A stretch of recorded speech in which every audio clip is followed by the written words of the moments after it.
posisi masing-masing.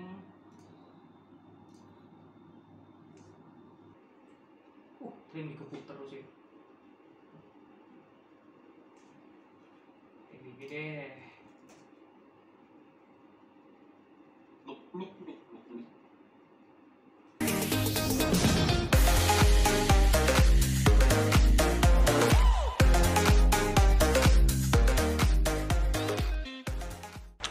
Halo Sobat Santai, apa kabar semua? Jumpa lagi dengan saya Wira di Kerja Santai Channel.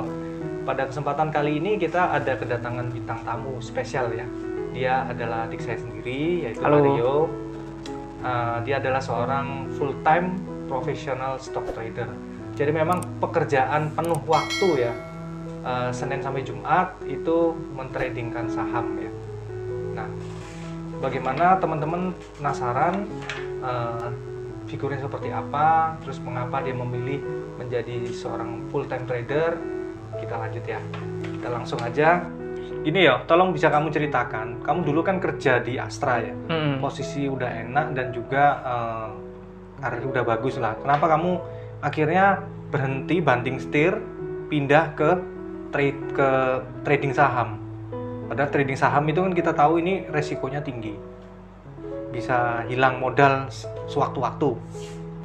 Terus bagaimana kamu dulu menyiasati awal-awalnya itu sehingga bisa jadi profesional stock trader yang mumpuni, jadi cuan terus gitu. Coba Amin. Ya. Jadi begini, mengenai pekerjaan enak atau tidak itu sebenarnya sawang sinawang ya.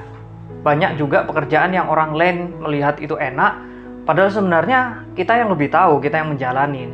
Jadi memang kalau kita pengen maju, kita harus berani untuk ngambil risiko, take risk. Karena banyak orang yang bisa meningkat taraf hidupnya, itu juga sebenarnya juga karena dia berani mengambil risiko. Terkait dengan pekerjaan sebagai stock trader, trader saham profesional, yang mana ada risiko untuk rugi, risiko untuk kehilangan uang, itu sebenarnya sama seperti kalau kita membuka sebuah bisnis. Membuka bisnis tidak ada jaminan untung, bahkan bisa bangkrut. Ibarat kita misalnya membuka bisnis rumah makan, tentunya walaupun pertimbangan kita matang pun tetap kita ada risiko yang harus kita hadapi. Risikonya apa? Yaitu risiko kehilangan modal sebesar modal yang kita tanam, atau bahkan suntik dana terus supaya bisnis itu tetap hidup. Sama juga dengan bisnis trading saham secara prinsip, tapi sebenarnya ada perbedaan perbedaan yang mendasar antara trading saham dengan bisnis konvensional. Yaitu kalau di trading saham, modal yang kita pakai sebagai modal trading itu full liquid kalau kita memiliki money management dan skill yang baik. Beda dengan bisnis konvensional yang mana dana itu banyak tertanam di aset. Misalnya kita buka rumah makan, kita mungkin sewa lahan, kita renov, kita beli inventaris, terus juga barang-barangnya, bahan makanannya, kita gaji karyawan, SDM, terus fixed income dan variable income yang lain, air, listrik, banyak sekali. Jadi profit nggak profit, omsetnya nutup atau tidak dalam sebulan itu biaya sudah pasti keluar.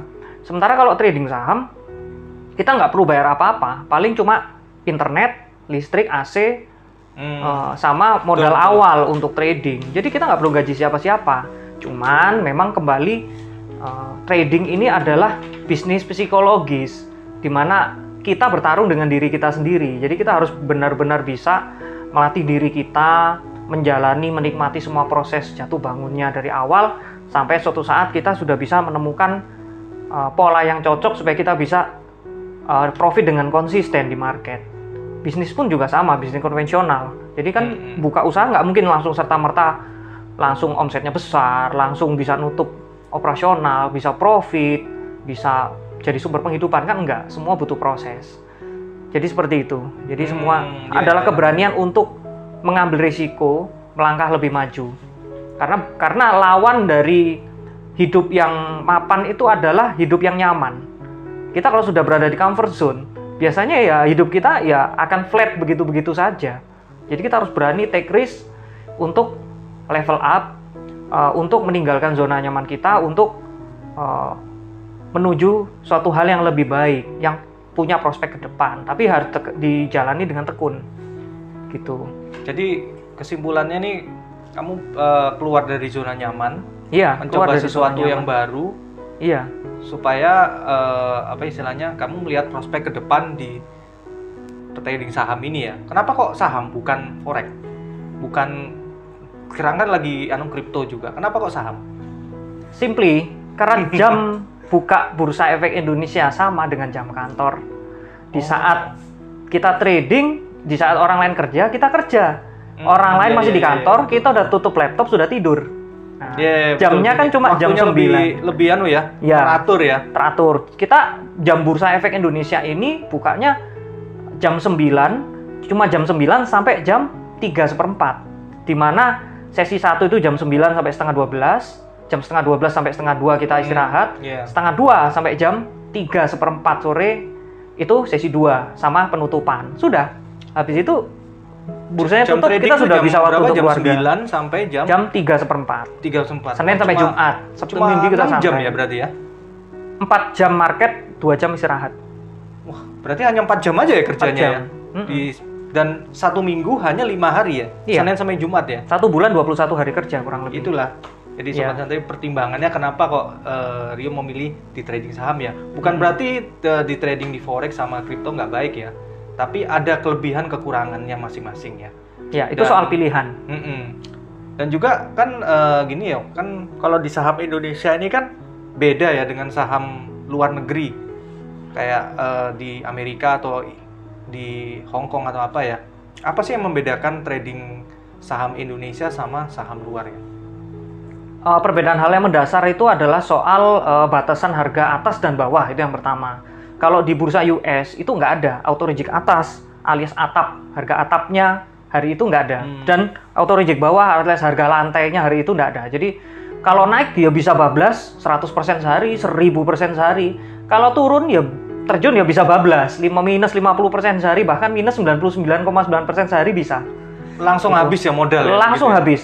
Ada beberapa kejadian emiten-emiten kelas small caps di bursa US saat suatu ketika malam itu keluar berita bahwa perusahaan itu ada suatu masalah yang sangat vital untuk keberlangsungan perusahaan, open market itu langsung terjun 90%. Berarti masuk 100 juta habis langsung? Langsung tinggal 10 juta. Kedip mata. Semua trader maupun investor yang pegang saham tersebut dan kena gap down, besok pagi langsung minus 90%. Ada yang kejadian seperti itu. Indonesia ini sebenarnya lebih aman ya karena aturan pemerintah tadi ya? Aturannya bursa efek. Aturan bursa efek ya, jadi ada batas bawah, batas atas. Iya, jadi resikonya itu bisa lebih dibatasi. Jadi sudah terukur lah ya, resiko maksimal di semua saham itu dengan kebijakan yang pasca corona sejak Maret 2020 itu semua saham apapun, saham besar, saham kecil, mid caps, big caps itu minus 7% satu hari. Itu. Jadi satu hari penurunan aset yang di saham kita maksimal 7%. Tapi kalau naik maksimal 25-30% gitu. Jadi asimetris, lebih aman ya, karena kalau turun pun maksimal turun 7% sekarang. Iya, tapi ya bisa aja kena ARB berjilid-jilid tanpa bisa keluar. Maksudnya berjilid itu tuh lanjut besoknya 7%, nggak bisa keluar besok 7%, 7%, 7%, dijagal pelan-pelan. Tapi paling nggak lebih aman lah ya. Ya, jadi ada seninya kita trading di mau main di atap atau di lantai. Di atap alias ARA atau di lantai alias ARB, auto reject bawah. Ada seninya. Dan itu memang butuh jam terbang dan skill yang mumpuni dan harus kita latihan terus. Gitu. Nah, terus kan gini ya, kalau trading di saham itu kan jenis saham ada banyak. Ada saham-saham yang blue chip ya, yang masuk 50 besar lah ya. Itu yang paling liquid lah. Nah, yang biasa kamu mainkan kan kulihat ini saham-saham nggak tahu ya, saham maksudnya saham-saham yang chartnya seru. Yang beli di sini jual nggak tahu lah sampai sini. Beli di sini jual di sini cuan. Tapi yang beli telat dibantai. Ini juga nggak kalah sadis. Ini juga. Tapi ya itu seninya. Jadi gimana kita bisa mencari cuan dengan risiko terukur, dengan profit yang cukup, tapi bisa kita lakukan berulang-ulang di saham yang berbeda-beda di hari yang berbeda-beda. Jadi itu yang disebut cuan konsisten, di mana profit kita lebih besar daripada loss yang kita alami, tapi secara konsisten setiap hari. Gitu. Berarti kamu pilihnya saham perusahaan kecil-kecil penny yang stock ya? bisa dibilang IDX penny stock, Indonesia Stock Exchange penny stock. Itu Small rankingnya caps. di bawah 100. Secara kapitalisasi pasar ya kecil sekali. Rata-rata kapitalisasi pasarnya di bawah 1 triliun. Kapitalisasi pasar adalah harga saham dikalikan jumlah saham yang beredar. Baik yang dipegang founder maupun masyarakat. Harga sahamnya dikali jumlah saham yang listing di bursa. Baik sahamnya founder maupun saham free float, saham masyarakat. Risiko ya kalau misalnya sewaktu-waktu tiba-tiba dia tidur ya, misalnya nggak ada yang mentradingkan lagi, berarti sangat tidak liquid dong saham yang kamu mainkan. Ya hindari saja saham yang 50. Gitu. Saham 50 maksudnya Saham sudah di harga 50. 50 nggak bergerak ya buat apa? Cari mati. Tanah nggak bisa keluar modalnya, terperangkap ya? abadi. Ya saham trading kan ya saham saya masih hidup lah, jangan yang saham yang udah mati digocap. Terus cara meminimalkan resikonya nih, ini kan resikonya sangat tinggi. Kalau yang apa yang kamu lakukan ini, belum tentu sih semua bisa melakukan gitu kan. Banyak orang-orang itu mainnya di saham blue chip karena lebih aman, karena mereka mau masuk mau keluar selalu ada yang beli kan, istilahnya uangnya tidak nyangkut lah istilahnya.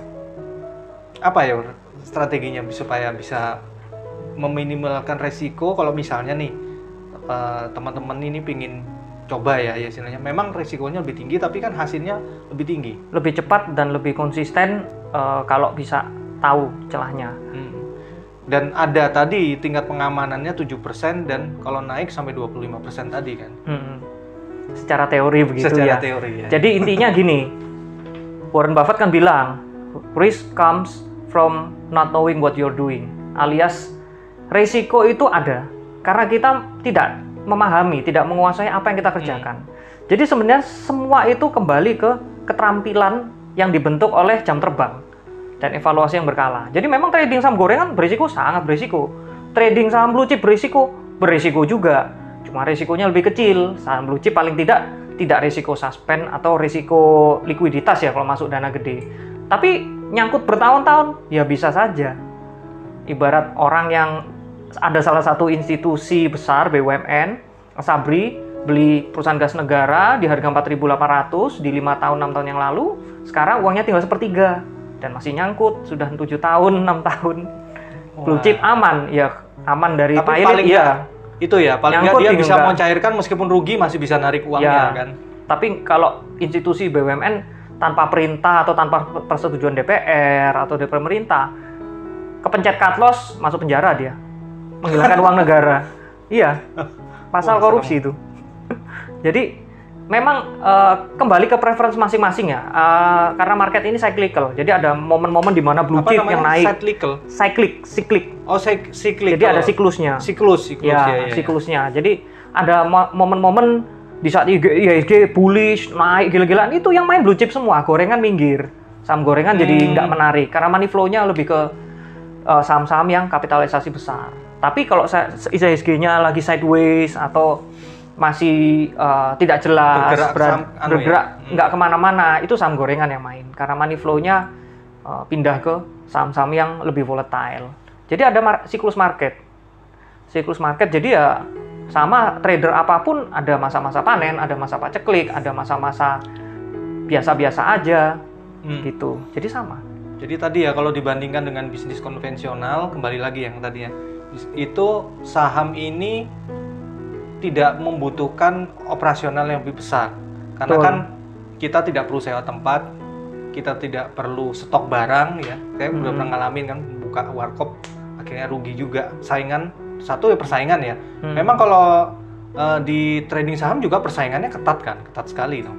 Tapi banyak tradernya. Justru dengan banyaknya peserta kompetisi, yang membedakan antara bisnis di market, financial market salah satunya saham, dengan bisnis konvensional adalah semakin banyak peserta di bisnis ini. Kalau di bisnis konvensional itu kita semakin tercekik. Kenapa? Ibarat orang yang lapar memperebutkan kue. Iya, betul. Kuenya besar dibagi 5 orang dengan dibagi 10 orang, bahkan dibagi 100 orang. Kan jadi sekecil. Kalau di market ini malah liquid. Tetap kembali lagi akan ada banyak orang yang ya saling battle lah. Peserta semakin banyak itu berarti market semakin liquid, semakin volatile, peluang untuk mencari profit semakin besar buat yang punya skill. Kayak kalau yang arisan nggak punya kalau skill gitu ya, hah? Kayak arisan ya. Lebih tepatnya kayak iya kayak adu pintar. Ya kan berarti Marketnya kalau adu misalnya pintar. dia pas benar apa istilahnya tebakannya atau analisanya dia menang, dia dapat Dia bisa rewardnya. profit. Kalau salah dia harus nunggu kan. Iya, Kalau dia nunggu. nggak jual kan dia nggak rugi kan. Betul, tapi ya kalau misalnya dibawa nyangkut berbulan-bulan, tambah lama tambah dalam, tambah sakit, modal mati, terus juga nggak bisa dipakai kerja cari duit modalnya gitu. Jadi semua ada risk rewardnya masing-masing lah. Tapi bedanya itu kalau di financial market, market partisipannya tambah banyak, itu peluang lebih baik, likuiditas lebih baik, peluang untuk opportunity for making profit lebih besar. Karena marketnya lebih seru, peserta permainan battle royale-nya semakin seru. Tapi kalau di bisnis konvensional, misalnya buka kafe, yang mana pesaing kita semuanya buka kafe, deret-deret, apa nggak berat? Iya, masih harus bayar sewa lagi ya. Betul. Jadi bayar sewa, jadi itu bedanya mengapa saya memilih bisnis di financial market. Menarik sekali ya, bisa dipertimbangkan ya Sobat Santai. Kalau memang nanti rencananya saya pengen pensiun dari kerjaan, ya ini mungkin bisa dipertimbangkan salah satunya menjadi stock trader profesional. Nah, untuk berhenti dari pekerjaan tetap itu kan apa ya? Kalau pekerjaan tetap kan kita tiap bulan pasti dapat gaji kan, dapat istilahnya udah nggak pusing lah ya untuk biaya bulanan atau apa. Nah, tapi kalau menjadi stock trader itu kan kita harus menang gitu loh. Ya. Apa yang maksudnya supaya ini nanti akhirnya menjadi bisa menggantikan pekerjaan tetap tadi? Yang pertama, yang pengalamanmu lah, pengalaman. Kalau berdasarkan pengalaman saya, yang pertama harus diamankan adalah dana darurat dulu. Jadi kalau teman-teman mau mempertimbangkan untuk full time trading, yang pertama harus siap dulu dana darurat alias dana idle money, dana nganggur, dana tidak terpakai yang bisa dipakai untuk kebutuhan sehari-hari itu minimal selama 12 bulan tanpa penghasilan. Jadi misalnya pengeluaran kita secara bulanan overall 8 juta. Berarti kita paling tidak punya dana di rekening tabungan kita untuk biaya kebutuhan itu paling tidak 96 atau 100 juta lah. Itu di luar modal trading. Kenapa? Karena kita baru mulai trading itu jaminan profit juga nggak ada, lebih banyak rugi biasanya untuk membayar biaya sekolah dulu. Ibarat orang belajar sepeda, banyak jatuhnya dulu di awal. Dan orang yang akhirnya menjadi orang pesepeda hebat adalah orang yang melalui semua ujian, semua jatuh-jatuh bangunnya itu sampai dia menemukan pola, menemukan jati diri, skill yang mumpuni. Jadi di trading saham juga sama. Jadi kita harus menjalani dulu jatuh bangun, dan terus belajar, terus bangkit dari kesalahan, bangkit dari kegagalan, belajar terus. Jadi lakukan sebanyak mungkin kesalahan karena memang kita belajar dari kesalahan. Makanya kalau masih bekerja, saran saya jangan terburu-buru untuk resign langsung full time trading. Lakukanlah berada di dua kaki dulu. Trading kan pilihannya banyak, nggak harus semuanya scalping trading atau day trading. Kan bisa juga swing trade sambil nyambi kerja kantoran. Bisa dijelasin nggak yuk? Itu kan istilah-istilah gitu ya. Jadi scalping itu apa, ya. Swing itu apa? Jadi ada 5 time frame dalam stock market. Yang pertama ini adalah scalper. Scalper ini adalah trader yang melakukan jual beli dengan intensitas tinggi, dengan frekuensi tinggi, yang dia membuka menutup posisinya itu hanya hitungan detik, bahkan menit, di bawah 1 jam. Tapi mayoritas hanya hitungan menit atau detik. Kalau fast scalping hitungan detik, kalau scalping yang biasa hitungannya menit biasanya, nggak sampai 1 jam, itu scalping. Dan scalping ini adalah trading style yang memiliki difficulty paling tinggi, paling sulit untuk dikuasai, karena dia paling cepat temponya. Yang kedua adalah day trade. Day trade ini adalah trader yang membeli dan menjual saham dalam rentang intraday maupun sampai besoknya. Jadi misalnya beli saham pagi, dijual sore, itu day trade. Atau beli sore, jualnya besok pagi atau siang, itu day trade. Atau beli pagi hari ini, jualnya besok pagi, rentang 1 hari. Kalau swing trade ini trading dengan time holding periodnya mungkin sekitar 3 hari, 5 hari, bahkan bisa sampai sebulan, 2 bulan maksimal. Itu namanya swing trade, mengikuti swing atau ayunan pergerakan harian market. Ya itu lebih santai. Jadi pilihan sahamnya juga nggak sembarangan. Swing trade nggak bisa di saham kayak gini, habis. Ininya saham penny stock nggak Pasti bisa cuci ya? piring. Saham gorengan nggak bisa. Ya. Nggak punya Itu skill, main nggak punya waktu blue chip ya? pantau, pasti cuci piring. Kita sudah profit, yang sudah di depan market dan punya skill, nanti teman-teman yang bagian cuci piring, nyangkut gitu. Jadi korbannya, jadi victim. hindari saham-saham yang model-model begini kalau swing trade ya, atau nggak punya waktu untuk pantau market. Nah, itu swing trade. Terus ada lagi position trade. Position trade ini adalah trader yang holding periodnya lebih panjang, mengikuti momentum tren pasar, disebut juga trend following trading. Ini yang holding periodnya bisa 3 bulan, 6 bulan, di bawah 1 tahun lah. Jadi ini semi investing. Nah, ini biasanya beli saham-saham yang pergerakannya tidak terlalu volatile, cukup liquid, tapi dengan trading plan yang pas. Misalnya buy on support, buy on breakout, dan untuk swing trade maupun position trading ini yang lebih panjang time frame-nya, ini teman-teman bisa set auto order. Take profit maupun stop loss-nya di setel auto saja. Karena pilihan saham kan biasanya di saham yang tidak terlalu volatile dan liquid. Jadi kalau misalnya ke-trigger take profit ataupun stop loss-nya itu bisa langsung laku. Beda sama saham-saham yang seperti ini. Gitu. Saham seperti ini maksudnya penny kan? Penny stock.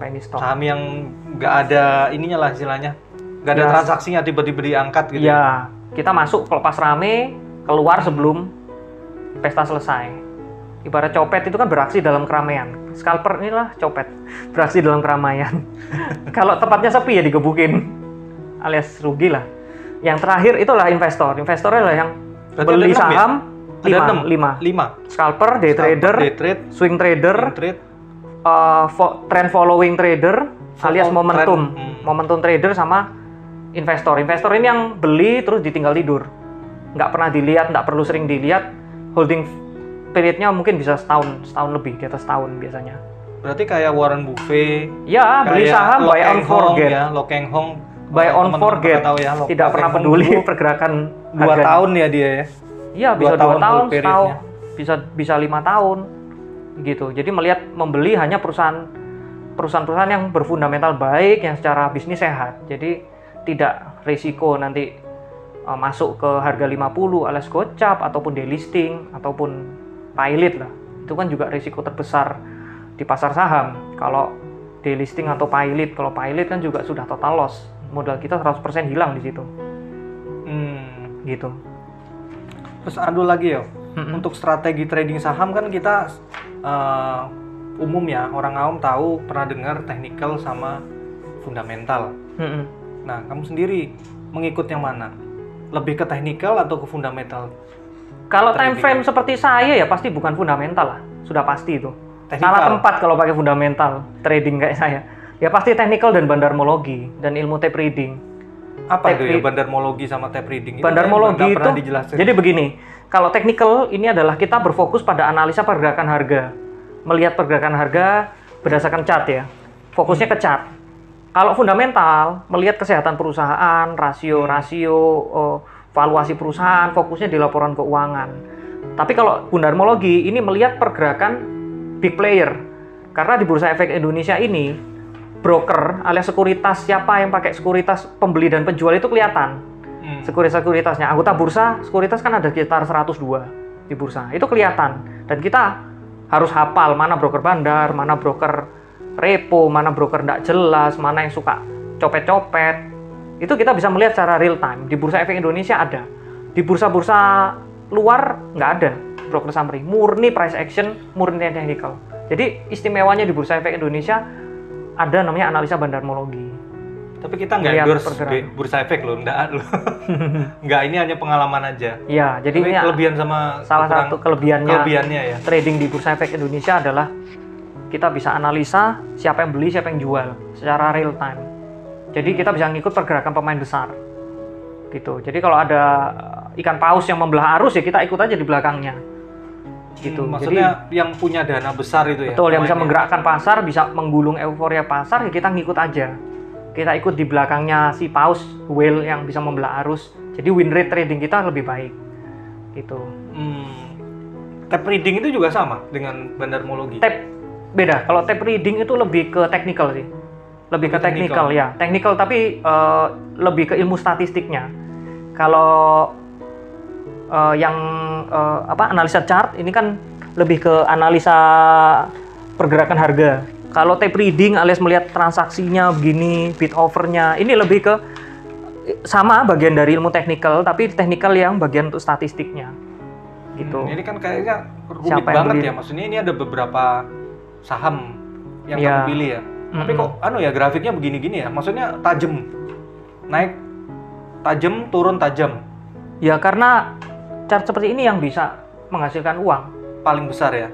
Iya, Berarti kamu termasuk apa? Scalper. scalper. Begini scalper ini time frame-nya 1 menit.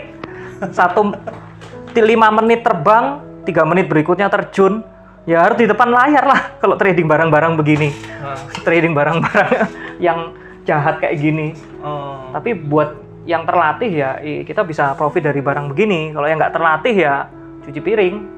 Terus kalau misalnya nih temen pengen mulai trading saham, cara belajarnya bagaimana awalnya itu? Nomor 1, start small. Karena kalau kita memulai suatu hal baru, itu pasti biaya sekolahnya tinggi.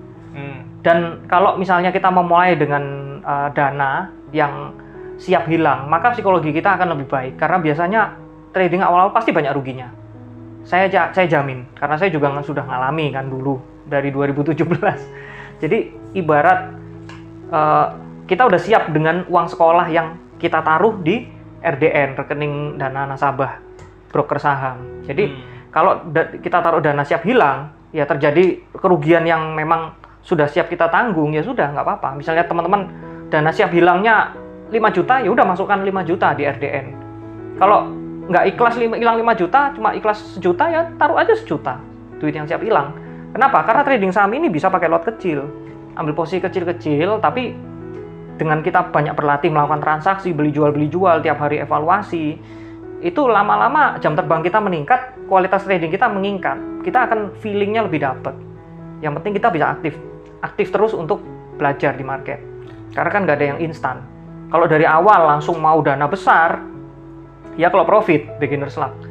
Biasanya nyubi sekali profit karena beginner's luck, keberuntungan pemula, terus habis kesapu, biasanya kesapunya lebih sakit.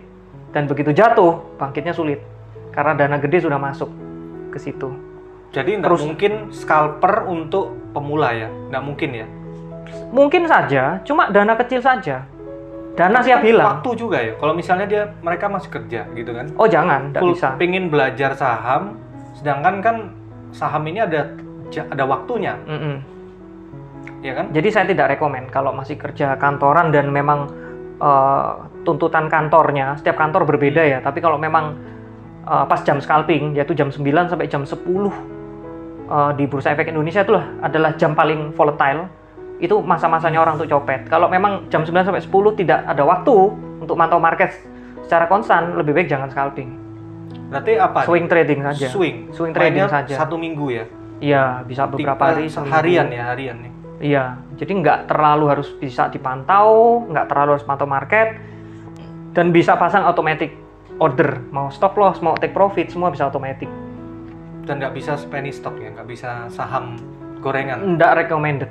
Karena kalau nggak bisa mantau pasar, pasamnya kita tebak mangga, tebak manggis, tebak-tebakan, ternyata naik, kita nggak pantau, kita nggak jual, udah balik ke harga beli kita. Atau malah sudah floating profit 10% nggak dijual karena nggak mantau, atau balik loh, kok malah sudah minus banyak. Itu risikonya. Gitu.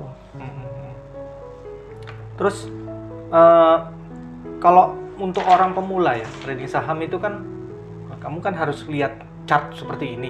Ini kan butuh waktu ya untuk belajarnya. Apa sih yang paling bagus membantu supaya trader pemula itu tahu gitu loh, tools apa yang bisa membantu?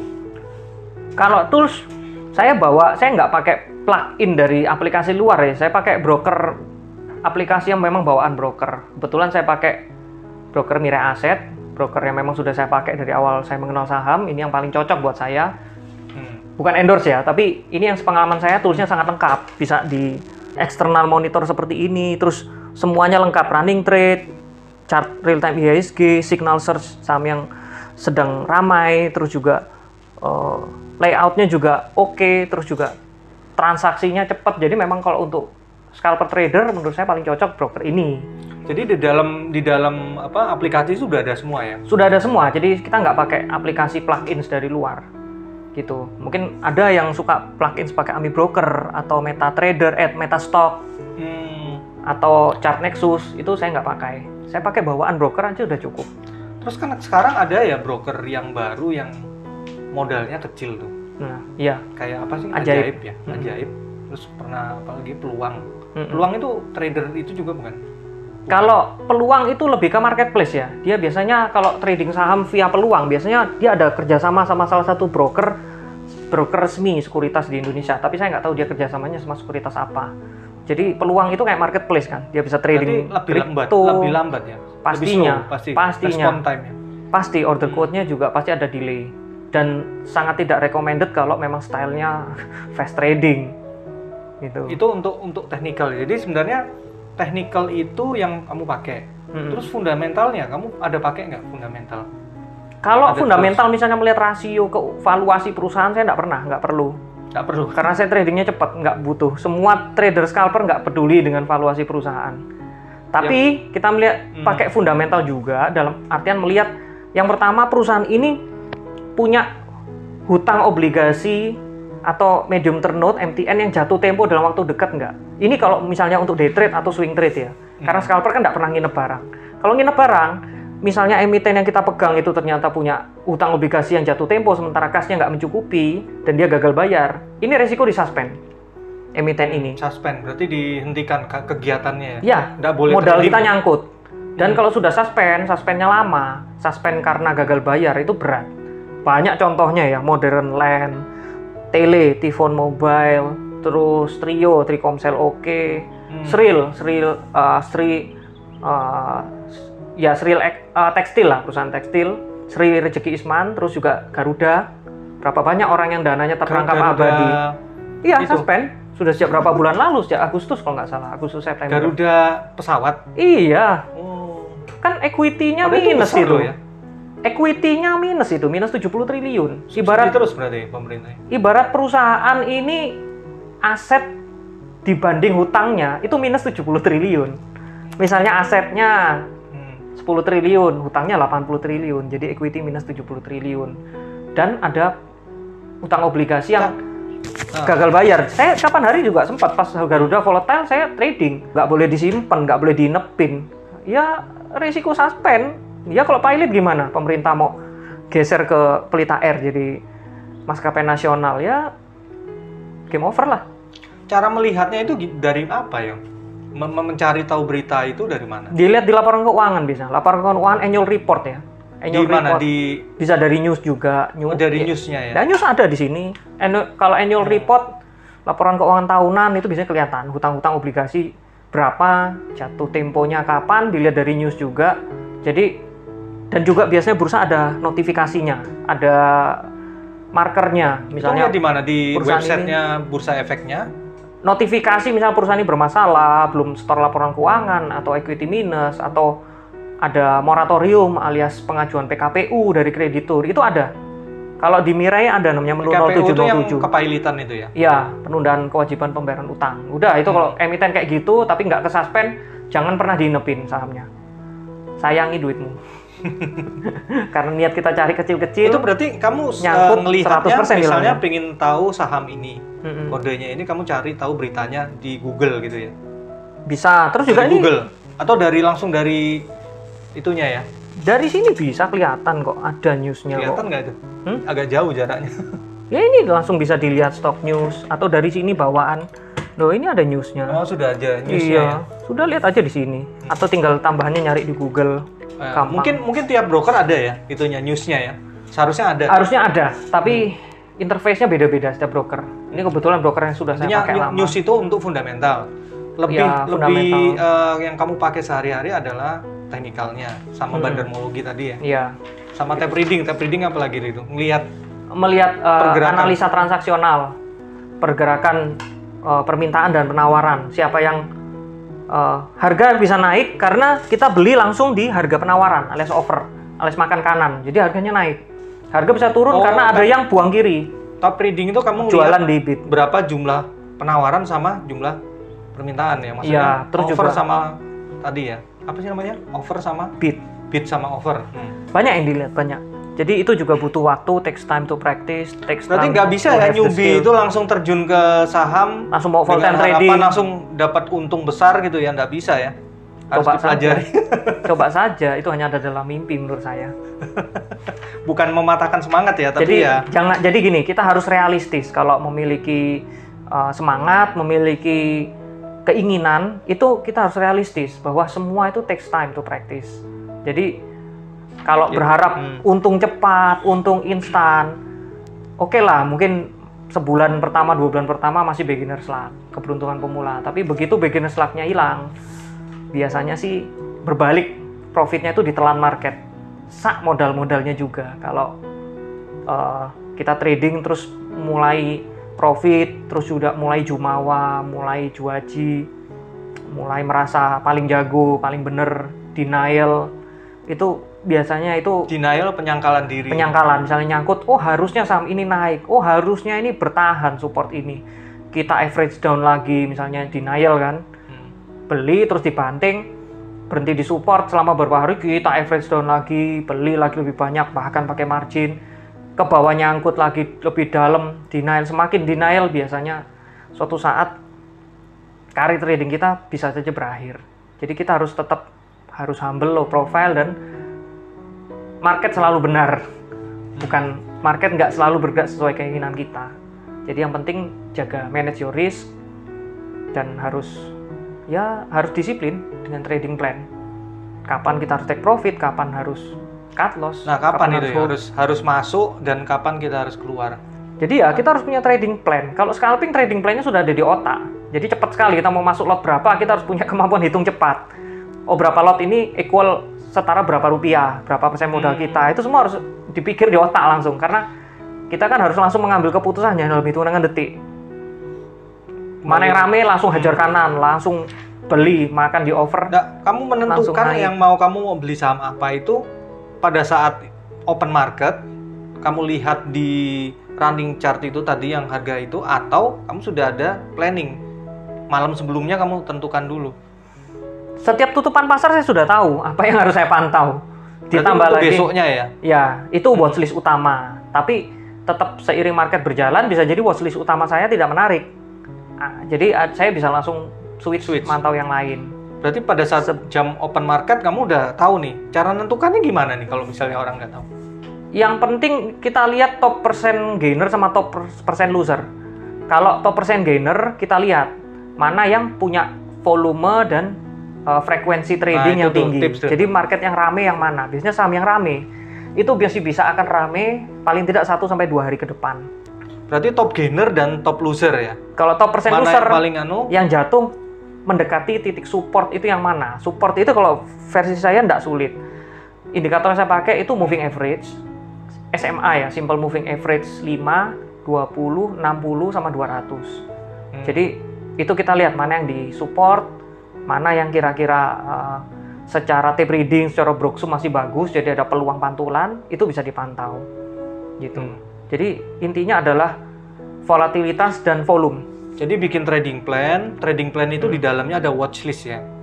Mana saham yang kita amati gitu kan. Berapa perusahaan itu yang kita akan tradingnya? Tergantung idealnya. Idealnya kalau saya fokus pantau pagi-pagi itu palingnya 3-5 saham. 3-5 ya, nggak terlalu banyak. Simultaneously juga, secara bersamaan. Secara bersamaan ya, bukan satu-satu. Terus nanti kita trading paling 1 atau 2. Mana yang jadi dari 5 cuma 1 atau 2 yang dipilih. Ya, yang win rate-nya tinggi, atau kalau semuanya market lagi drop dekat-dekat auto reject bawah tapi posisi bagus ya kita beli aja. Kita beli terus nggak usah dipantau dulu. Ditinggal dulu sambil langsung antrikan di atasnya. Jadi kita habis beli dekat auto reject bawah langsung antrikan mungkin 2, 3 sampai 4% di atasnya, antrikan over kita. Kalau laku ya sudah, itu rezeki kita. Kita kan nggak pernah tahu kuat naik lagi atau malah kebanting lagi. Berarti awal cari yang harganya sudah mendekati support. Kalau mau buy on weakness. Auto reject bawah berarti harga terendah ya? Iya, harga terendah hari itu. Open market sudah turun 7% gitu, udah menarik sekali itu berarti ya? Iya, tapi ada seninya juga, bukan asal 7% dibeli. Karena kalau asal 7% dibeli, kita bisa langsung nyangkut ke gembok berjilid-jilid lagi berhari-hari berikutnya. Langsung besok loss kita 7% nggak bisa keluar, besok lossnya 14% nggak bisa keluar. Ada seninya. Jadi kalau pemula hindarilah saham-saham yang gitu. Berarti untuk pemula apa nih yang harus diamati? LQ45, saham-saham liquid kayak blue chip gitu. Kalau blue chip itu bosen pasti kalau mau trading. Karena pergerakannya nggak ada. Iya. Kalau diiris-iris kena turun, diiris-iris lama bisa baru balik modal. Sakitnya lama. Jadi kalau mau cepat ya saham-saham yang less liquid, yang semi liquid, second liner atau third liner. Yang penting volatilitasnya tinggi, price actionnya bagus dan lagi ramai. Atau mungkin ada didukung oleh sentimen news tertentu ya. Gitu. Cukup kompleks, tapi kalau kita learning by doing, lama-lama nanti akan terasa sendiri kok mana style yang cocok. Setiap orang style yang beda-beda. Itu kembali lagi ya. Tadi kan bilang kan harus nyiapin dana cadangan 12 bulan. Dengan harapan dalam 12 bulan itu kita sudah ngerti nih cara tradingnya. Kalau lewat berarti risiko ya. Karena sekarang habis bensin di tengah jalan dong. Ya, setiap bisnis ada risiko. Sekarang sama saja, kita misalnya mau buka bisnis, terus juga kita keluar dari pekerjaan, terus kita mau jadi entrepreneur, apakah ada jaminan kita bakal survive? Enggak. Itu namanya take risk. Itu tadi asuransinya, dalam setahun kita harus berhasil. Dengan posisi zero income. Terus berapa modal ini yang misalnya nih, untuk seorang profesional trader itu minimal harus berapa modal supaya keuntungannya itu cukup untuk menutupi kehidupan sehari-hari gitu? Jadi gini, modal yang dibutuhkan untuk trading itu relatif tergantung seberapa besar kebutuhan bulanan kita. Antara orang yang masih bujang sama yang berkeluarga pastinya beda. Antara berkeluarga anak 1, anak 2 dengan anak 4 beda. Kalau anak 4 resikonya lebih besar lagi kalau mau resign dari pekerjaan dan nekat untuk full time trading. Maka persiapannya juga harus lebih matang. Jadi begini, modal ideal adalah kalau kita gunakan asumsi 1 bulan dari pengeluaran ya ini ya, pengeluaran rutin ya.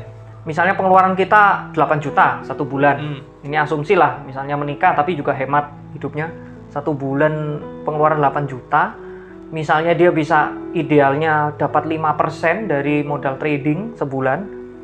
Maka untuk mengcover pengeluaran dia 8 juta untuk BEP, profit trading bisa menutup kebutuhan. Hanya 5% ya sebulan ya? Paling tidak dia butuh 160 juta modal tradingnya gitu. Jadi 20 kali lipat. Tapi ya bisnis juga besar juga sih modalnya. Hanya 5% sebulan. Setahun itu 60%. Bisnis beneran juga belum tentu segitu. Jadi kita melihat kayak kecil. Padahal sebenarnya kalau dilihat ya kayak bisnis kayak warkop atau bisnis apa ya, itu juga resikonya besar, belum tentu hasilnya. Hitungan di atas kertas kok bisnis konvensional pun seringkali kelihatan manis, begitu dijalani pahit. Ya kan? Realitanya begitu. Jadi jangan remehkan 1 bulan 5%. Sekarang bahkan deposito bank sekarang 1 tahun cuma berapa? Ayo, netnya lo ya setelah kalau di bawah 5 miliar 0,69. Ya udah. Di BCA itu. 1 tahun 60% itu sudah bagus. Sudah oke. Jadi tinggal itu posisi untuk BP lo ya, untuk nutup kebutuhan sehari-hari. Kalau mau profit, idealnya modalnya bukan 160, mungkin 250. Lebih besar lagi ya. Itu belum ngomong rugi lo ya. Kalau rugi lo, losing month tuh ada lo. Berarti kalau rugi pun kan nggak ada penghasilan berarti kan? Iya, kalau rugi kan berarti modal tergerus, makan tabungan. Mantap mode, makan tabungan mode.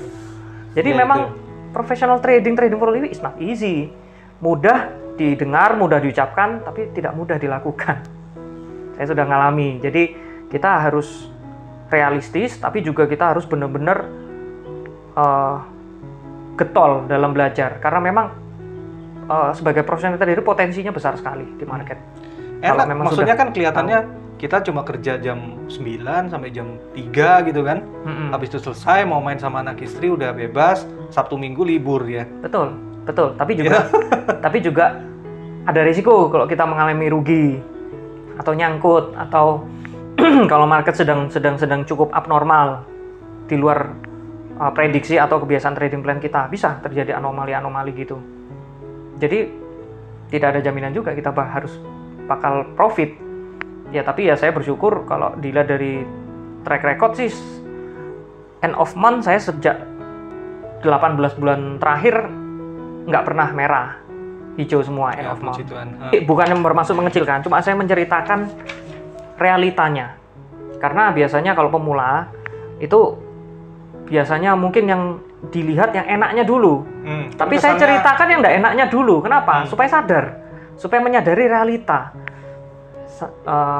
Jadi bahwa kenyataan menjadi professional trader itu tidak semudah seperti yang disampaikan para influencer. Profit besar tiap hari, profit besar, dikejar-kejar profit, tidak semudah itu. Kadang kan kalau kita ikut training ya, istilahnya training saham, wah ini cuannya sekian nih, untungnya sekian, ditunjukin nih profitnya gitu kan. Kan menarik gitu loh. Wah enak ya Gina. Trading saham tuh seperti ini ya, tapi nggak diomongin ya, lossnya berapa, ya. Nggak pernah diomongin kayak gitu. Karena kalau saya jualan kecap, saya pasti bilang kecap saya nomor 1. Kalau saya bilang kecap saya ini ada kelemahan ini nggak laku, kan orang butuh jualan kecap. Ini berarti yang real ya istilahnya. Ya saya real karena saya tidak jual karena saya tidak jual workshop, saya tidak jual grup premium. Income saya, penghidupan saya murni dari market, jadi saya tidak buka kelas berbayar. Jadi saya sampaikan realitanya. Jadi bisa benar-benar objektif ya, gitu. Bahwa tidak bisa sembarangan, harus di-planning dengan baik dan siap dengan plan A, plan B-nya. If something bad does happen, kita harus sudah siap dengan resikonya juga dengan keputusan kita di full time trading dan proses yang harus kita bayar. Jatuh bangunnya juga harus kita hadapi, tidak bisa dihindari. Gitu. Intinya jangan nyerah kalau mau jadi full time trader. Lewati masa tadi 1 tahun ya, harus punya cadangan 1 tahun dan juga punya modal istilahnya. Betul, dan juga trading tadi. Kiat suksesnya itu juga sebenarnya sederhana. Mampu bangkit 1 kali lebih banyak daripada jatuhnya. Jatuh 3 kali, bangkit 4 kali. Jatuh 5 kali, bangkit 6 kali. Jatuh 10 kali, bangkit 11 kali. Nanti akan sukses. Suatu saat, soon or later. Itu berarti kan tidak menyerah. Karena perjalanan trading ini adalah bukan lari sprint ya, bukan pertandingan lari sprint, melainkan maraton. Jadi siapa yang larinya paling cepat belum tentu dia bisa sampai garis finish karena ini perjalanan yang panjang. Bukan speed yang utama, tapi endurance, stamina, sama goodwill. Istilahnya ya strong will, keinginan keras untuk terus fight menghadapi segala kendala. Karena banyak orang yang larinya kenceng, di tengah jalan kehabisan nafas, tumbang. Banyak sekali trader yang saya tahu. Akhirnya nggak trading saham bohong. Trading saham judi saham gitu. Ini nggak bisa untuk penghidupan, bisa. Tapi jalani prosesnya dulu, saya udah ngalami semua kok. Gitu. Jadi harus realistis lah. Gitu. Harus realistis, jalani proses, nggak boleh nyerah. Oke lah. Sip ya. Semoga informasi ini bermanfaat buat teman-teman sekalian dan juga jangan lihat enak-enaknya aja, tapi lihat juga resikonya dan juga tidak boleh nyerah pada saat menjalankannya. Karena kalau sudah memutuskan, tidak boleh berhenti tengah jalan. Betul. Harus sampai selesai, sampai tuntas. Betul. Di balik potensi kesuksesan maupun peluang besar, harus ada risiko yang harus kita hadapi. Apapun bisnisnya, mau bisnis konvensional atau bisnis di financial market atau saham, semua ada risiko. Jadi harus benar-benar kita mempersiapkan diri kita untuk menghadapi risiko itu. Ibarat ya mendaki gunung lah, ada risiko jalan terjal, ada risiko hewan buas yang harus dilalui, tapi demi menuju puncak ya kita harus lalui itu semua, step by step. Intinya kalau memang belum ada modal, kumpulin dulu ya. Ya cari dulu, kerja dulu. Harus siapin dulu ya. Nggak boleh langsung terjun nekat, akhirnya malah habis, nggak dapat apa-apa gini. Dan tidak disarankan untuk trading for living dari dana hutang ya. Jangan misalnya gadai rumah, gadai mobil untuk modal trading. Saya nggak sarankan karena itu sangat mengganggu psikologis, mengganggu kestabilan mental kita. Usahakan dana dingin yang dipakai untuk trading. Kalau belum siap, ya nggak apa-apa. Kerja dulu jadi employee sambil pelan-pelan mempersiapkan dananya sambil latihan, kan bisa. Gitu. Oke. Ya, saya rasa cukup ya. Jadi semoga informasi ini bermanfaat dan jika teman-teman penasaran ya profilnya Aryo ini bisa ikuti Instagramnya ya, nanti bisa dilihat itu di situ. ada informasinya. Dan jangan lupa juga subscribe di channel ini. Semoga channel bermanfaat buat teman-teman sekalian dan kami juga bisa berkembang ya. Jadi jangan lupa follow, subscribe, like, itulah. Terima kasih telah menyaksikan. Sampai jumpa. Sampai jumpa.